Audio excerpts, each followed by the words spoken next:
happy Tuesday. Thanks for hopping on NCSA Live. Sitting alongside Danny Koenig, one of our senior recruiting coordinators. I'm David Kamisic, here to educate and entertain you on the recruiting process for the next half hour or so. Danny, how's your Tuesday?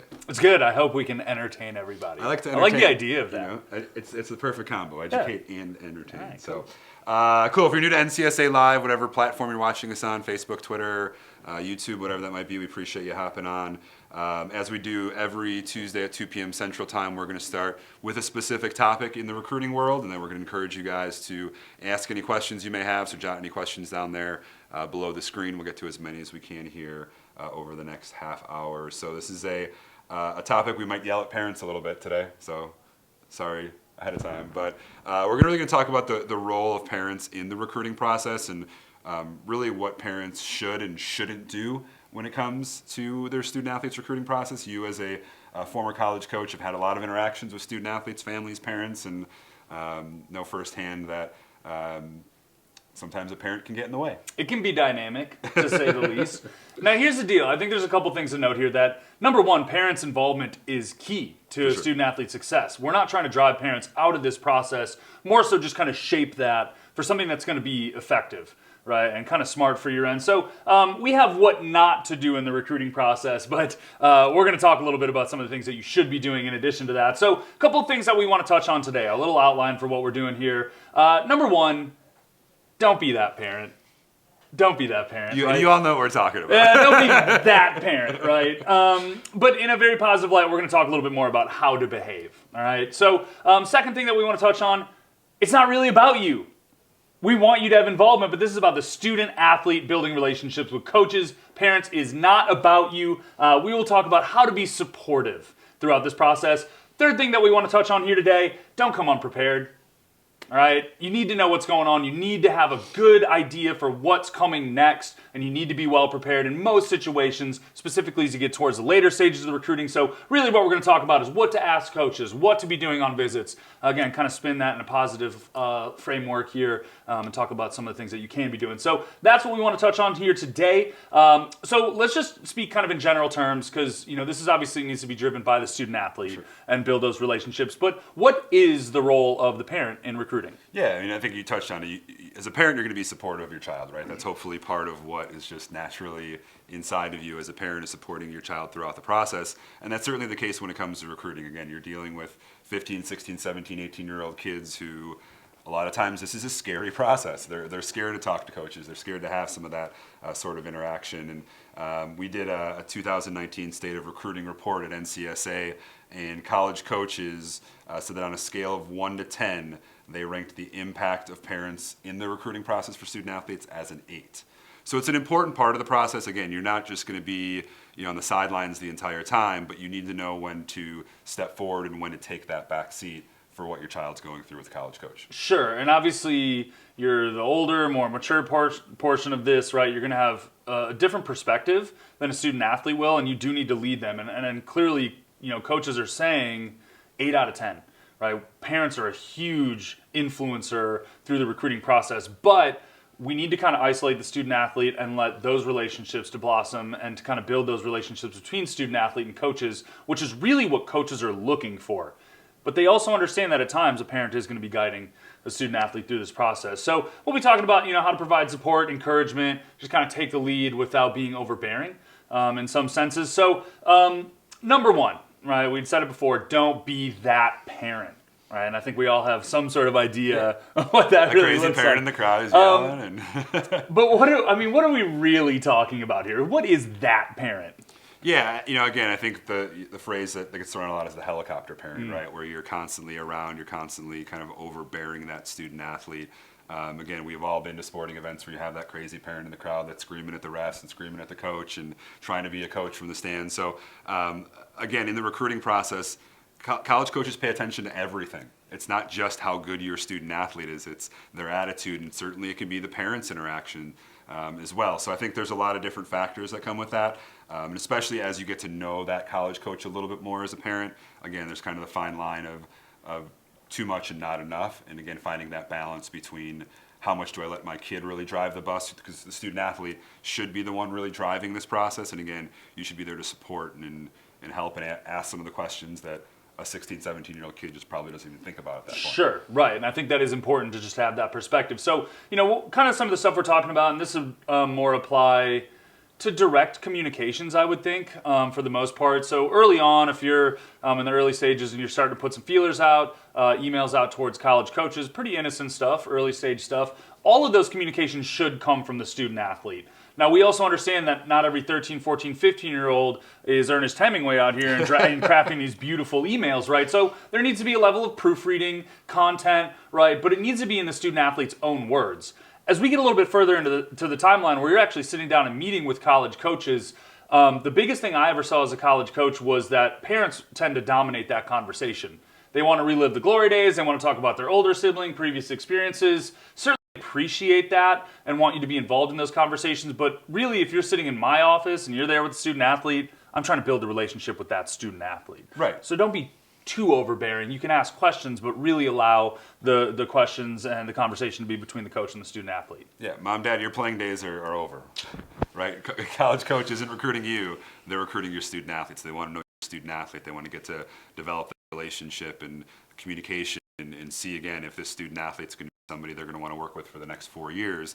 And again, as a parent, recruiting's hard enough for these student athletes, right? As a college coach, you're maybe only taking 3 or 4 kids onto your roster. As a parent, you don't want to be a red flag for a college coach that's going to cross your student athlete's name off your list because you're too overbearing, or you're that helicopter parent, or you're trying to control things or trying to demand certain things. Again, there's a fine line between doing that. And again, the majority of parents, I think, understand that.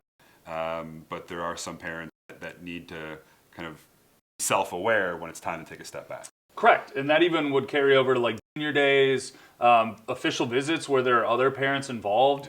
Yep. Not kind of threading yourselves through to the other parent constituent on that visit to say, kind of out yourself as someone that's Sure. a bit of a nightmare, right? Again, this is really uncommon stuff. I don't think I ever saw it. Nothing really stands out for me as a college coach, but that's probably a good thing. Yeah, and you have tournaments that go on too where a college coach is there and a parent tries to approach that college coach, and that coach is busy doing something else, or maybe depending on the time of the year it is, that coach can't have any contact with you, right? Like, so again, there's certain times that you need to know when to push forward and when to kind of take a step back. And again, it's all with the positive mindset and thought of helping your student athlete, but in turn it can sometimes be, it can backfire on you. Sure. It can be negative. In a lot of ways, right? So don't be that parent, be supportive, understand that you are basically a representative of your student athlete at that point. Not only towards the coach, but towards other parents, towards team members, towards the athletic department, right? So carry yourself in such a manner that represent your student athlete well. Much the same thing you would expect out of them Sure. at the same time. So don't be that parent. Second point we want to touch on here, it's not about you. It's about the student athlete. This is a family process. There's no denying that, but ultimately it's the student athlete's experience. So if it's not about you, what are the ways in which a parent can get involved? Yeah, I think again, it's just being there to support them and to help them understand, there's going to be questions the student athlete probably doesn't think about. They don't maybe think about dorm life, or they maybe don't think about food plans and campus living and like little stuff like that. Tuition, I can, scholarship yeah, costs, I can right? remember going to look at my first ever condo. My dad's a realtor. He thought of stuff that I had never thought of. And that's the way it should be. So again, as a parent, you have life experience and you have an understanding of what college is, where a student athlete may only be focused on how much am I going to play, what's the play going to be, like the athletic side of things. So again, just being there to student athlete know it's more than an athletic decision, right? Sure. There's a lot of pieces that go into it. Certainly when scholarships come and that sort of stuff, you're trying to negotiate. That's something maybe a parent can get more heavily involved in. But again, you got to pick your timing as a parent in these situations. Sure. So it's not about you, it's about the student athlete. Again, something we had touched on earlier, all the communications need to come from the student athlete, right? That is a relationship building process between the athlete and the college coach. And college coaches only want to hear from the student athlete in very rare cases, maybe leading into a visit where a parent is wondering about the logistics of that, would they reach out? But it's basic questions, right? You don't want to kind of overstep your bounds. So everything needs to come from the student athlete, I think, number one. And, they should be doing a lot of the legwork, but at the same time, part of our process and our understanding is this is a college decision. This isn't just about athletics. There's a lot that's going to go into this. parents need to be a part of this.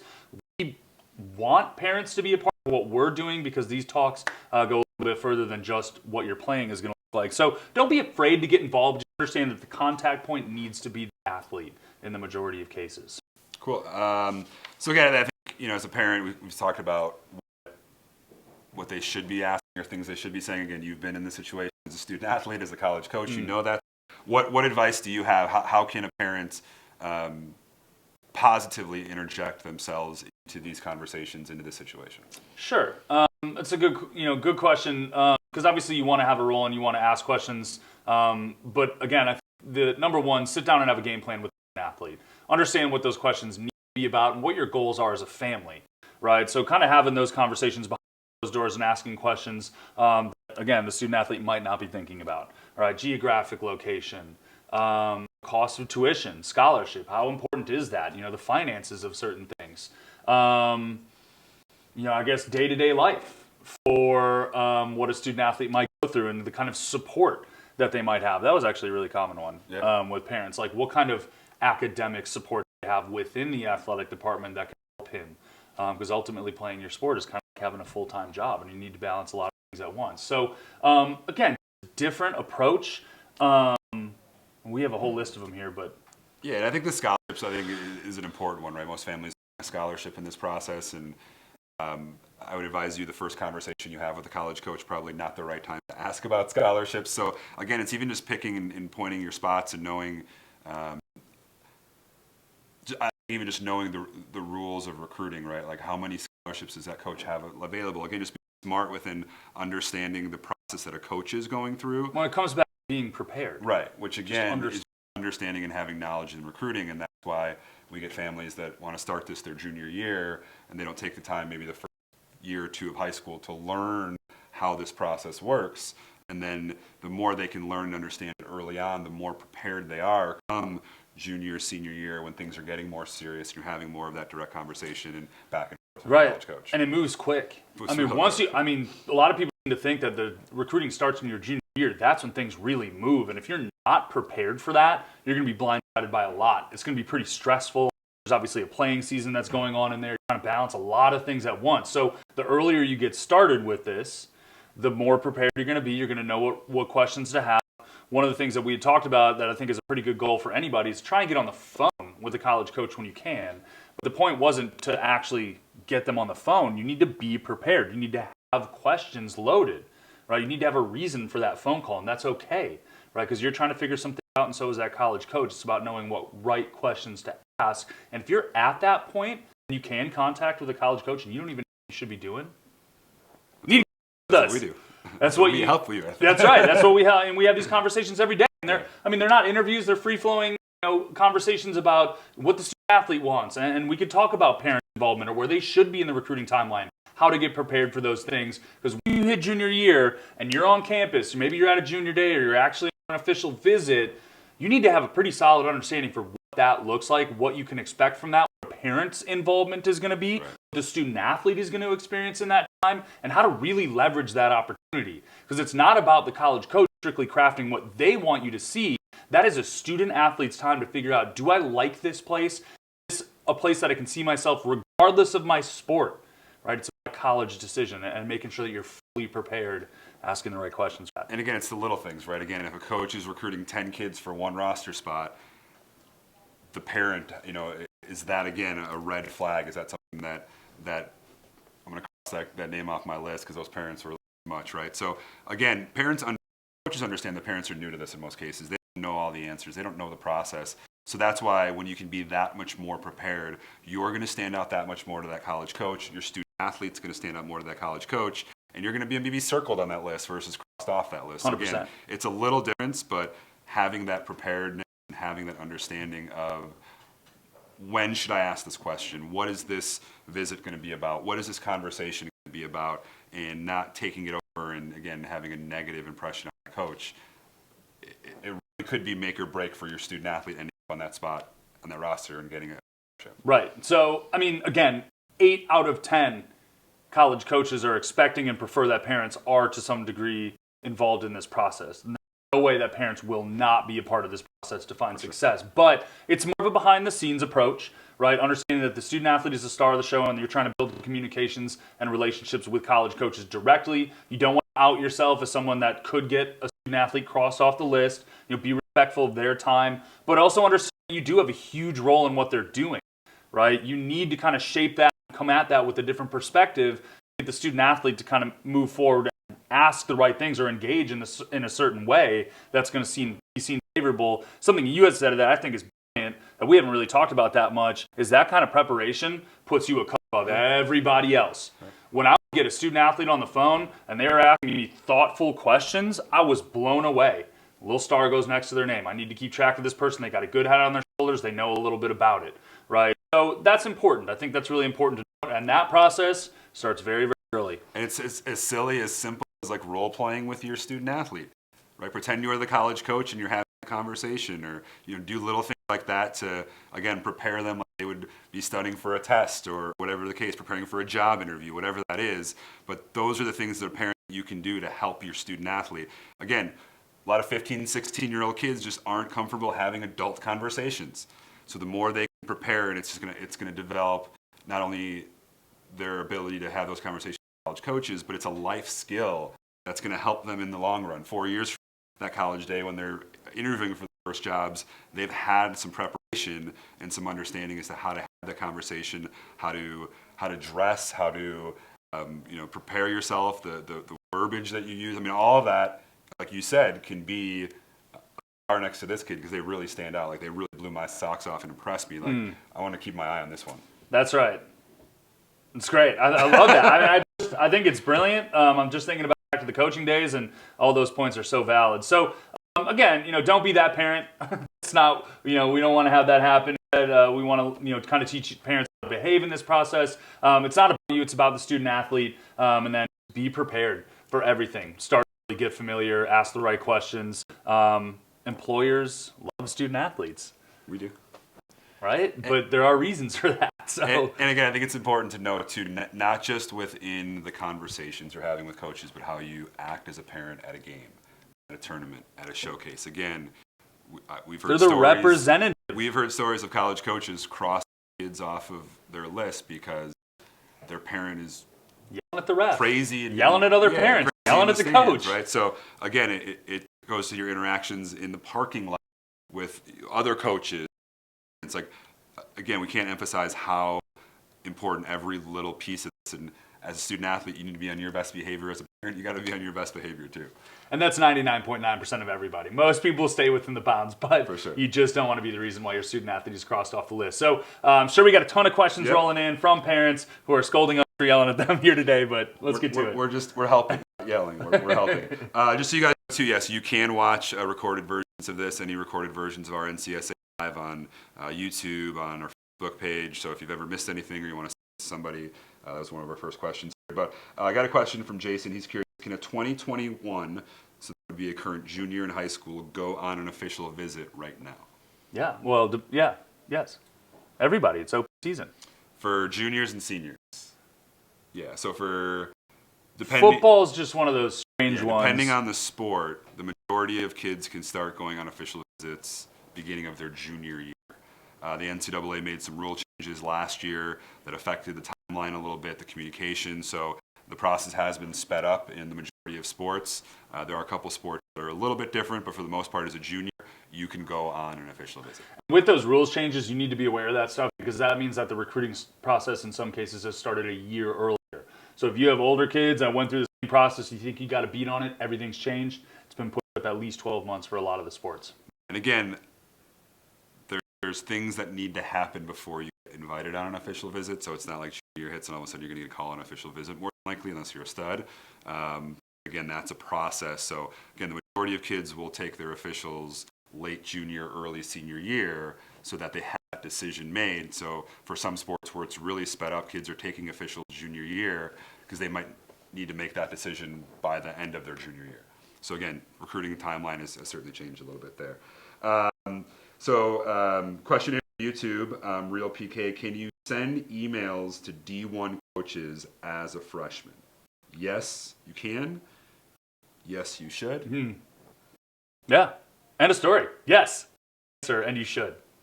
I will say, you should send them, but Division I coaches cannot directly respond back to you. Smart caveat, yeah. Because you don't want to feel like you're sending all this information out, not getting anything back, and wasting your time. So again, Division I coaches in the majority of sports cannot directly contact you until the summer of your sophomore or junior year. That doesn't mean you shouldn't be sending information out to schools.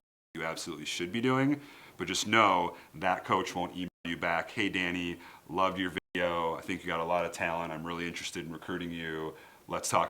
They can't say that. They can maybe send a generic questionnaire or a camp invite, but again, they cannot personally respond back to you. So yes, you should be doing it, but just be realistic about what the communication or what the response back should be.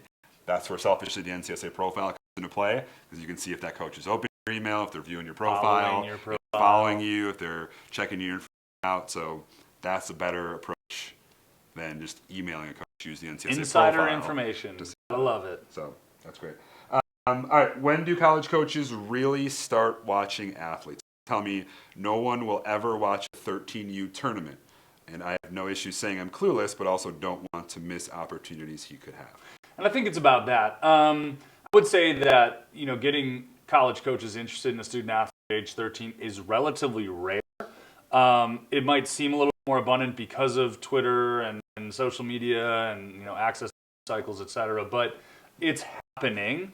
And you can really only put yourself at a disadvantage by waiting longer. Yeah. There's no benefits to waiting. And it depends on the sport. Women's sports overall are just sped up, just because girls tend to mature physically and mentally quicker than guys do.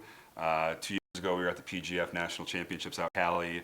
They had the 12U tournament and the 18U tournament the same weekend. There were more college coaches that were watching 12U games than 18U games, because most of the 18U girls had already committed. The coaches had already had their roster for that. So they were out there already watching 12U kids.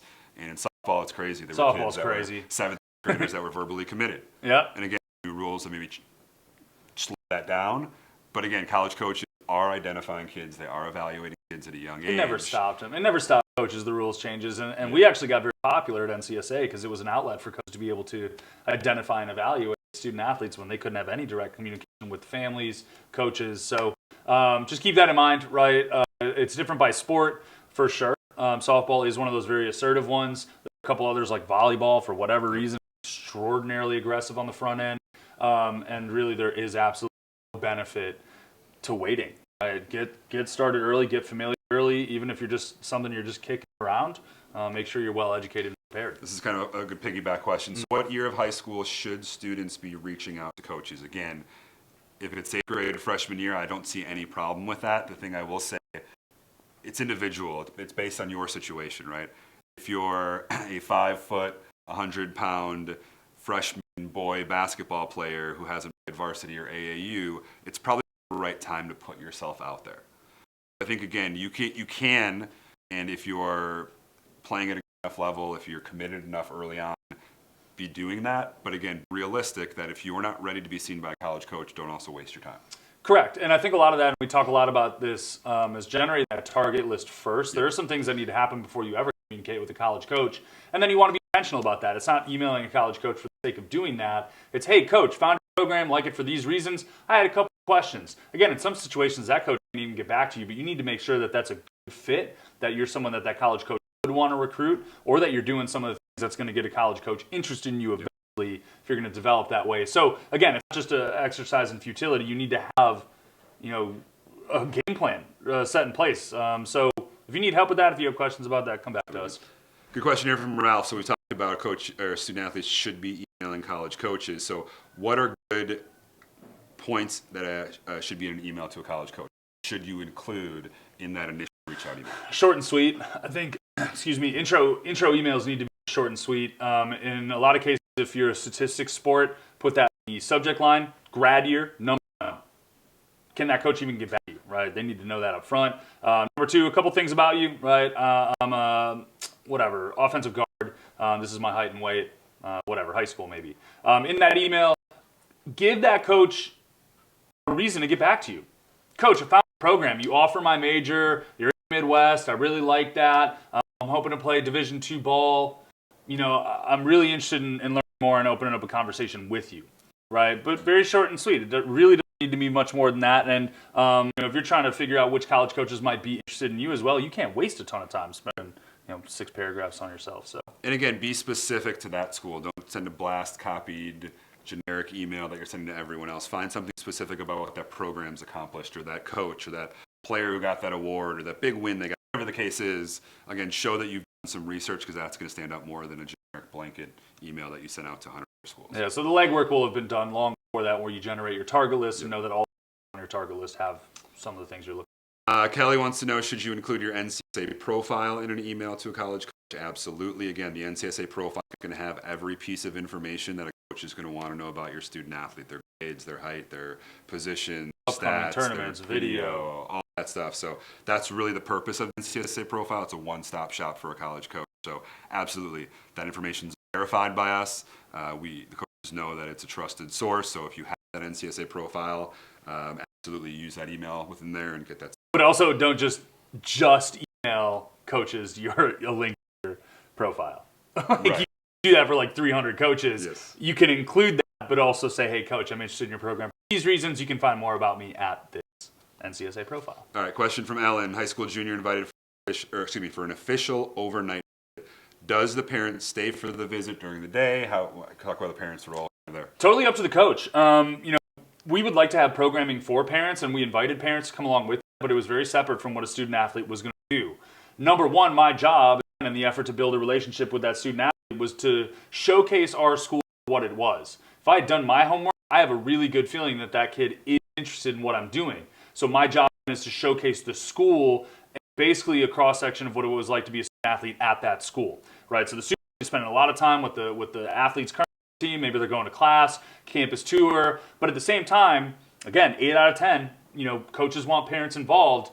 They may set up separate programming, and that's going to be totally dependent on the coach and the program, right? So at that point, we talked a lot about parents not emailing coaches. This is an appropriate time to do that.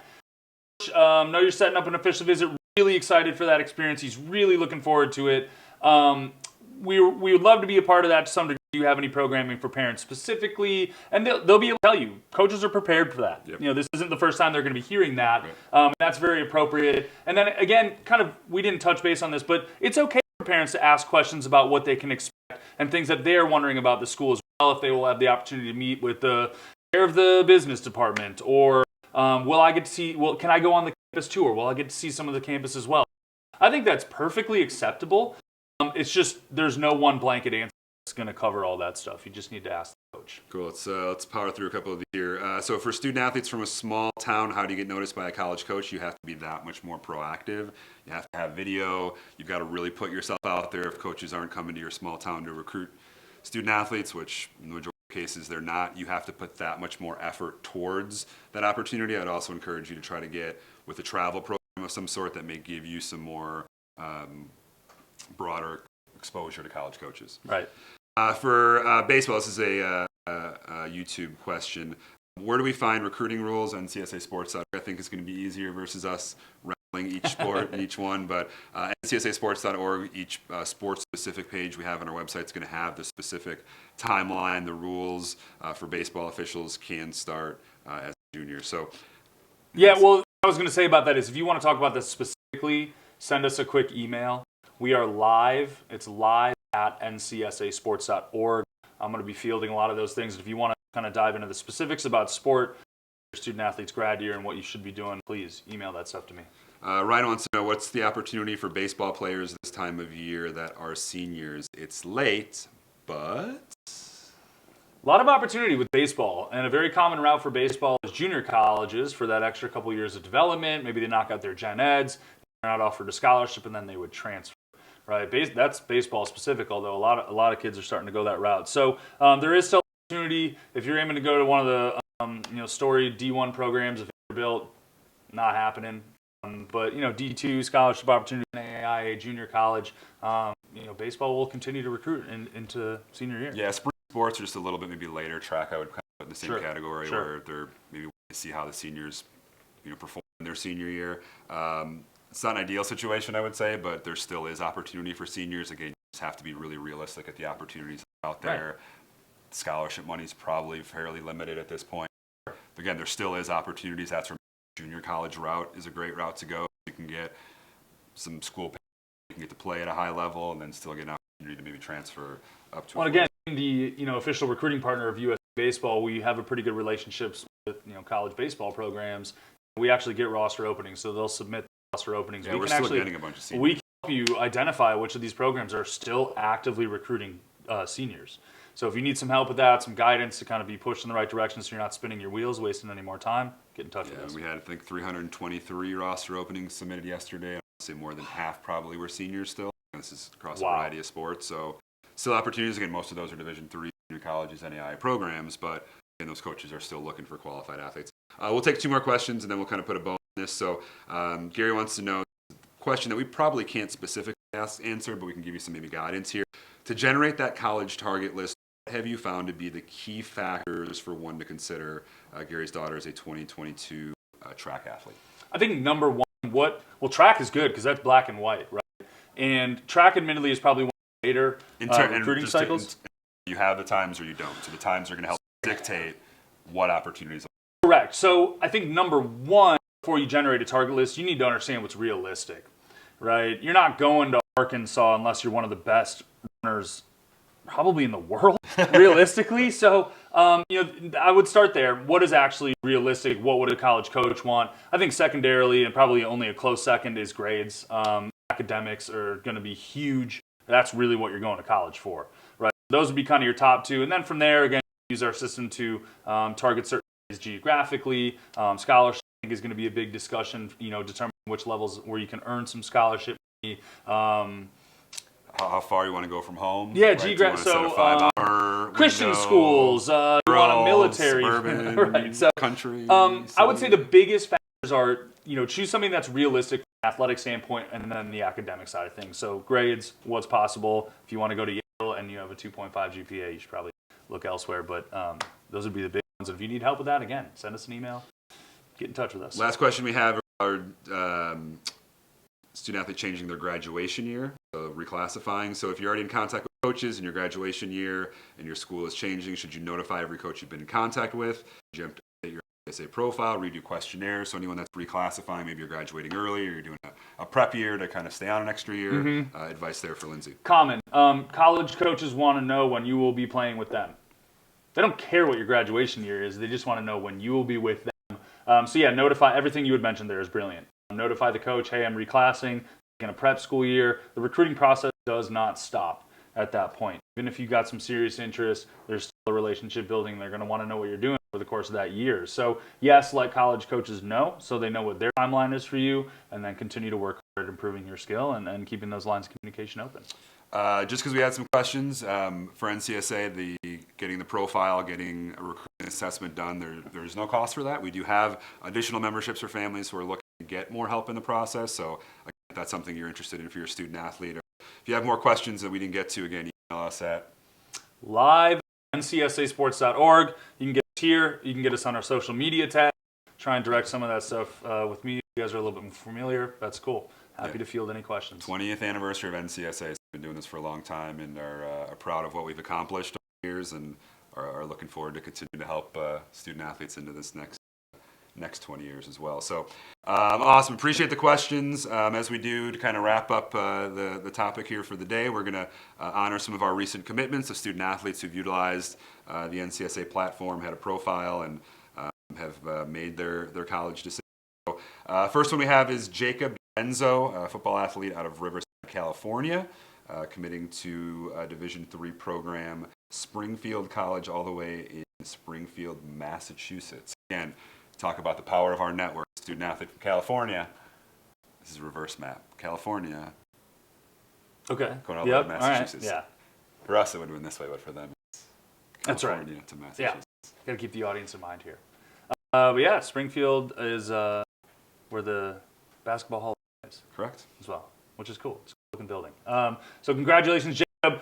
Katie Carter is a softball player. She's from Las Vegas, Nevada. She's staying out on the West Coast at Chapman University, very high academic school. She's going to be a Panther. It's a Division III in Orange, California. Part of the, I think it's the SIAC? Do they? Southern California Intercollegiate Athletic Conference. Yeah, right. We'll get it all figured out. Lastly, Marcus Neal, football athlete of Maryland, is committing to Frostburg State Division II program in Maryland, Mountain East Conference. Congratulations to Marcus as well. The football signing period kicks back up tomorrow. So big time for a lot of high school football athletes that are in their senior year that are putting pen to paper and signing that scholarship, signing that initial letter of intent that really kind of puts a bow on all the efforts they put in recruiting. So it's exciting. Awesome. So appreciate again the topic here. Just again as a parent, knowing your place in recruiting, knowing when to kind of push, when to take a step back. Again, I think a lot of valuable information that Danny certainly brings from a coaching side. I really hit on something that we sort of touched on a little bit today, and that's really why starting the recruiting process early is so important and what you can be doing early on to put yourselves in a position. So we'll be back here next Tuesday, 2 p.m. Central Standard Time to hit on that topic. So again, if there's anything you need from us, live at ncsasports.org, drop us a line on Facebook, share this out, send this to your friends, families, whoever. This is great content that we want to share for families, and we've got to make sure that hopefully everyone's in a good position to find that opportunity. Right. Yeah. Cool. Awesome. We'll see you back next Tuesday. Thanks for hopping on.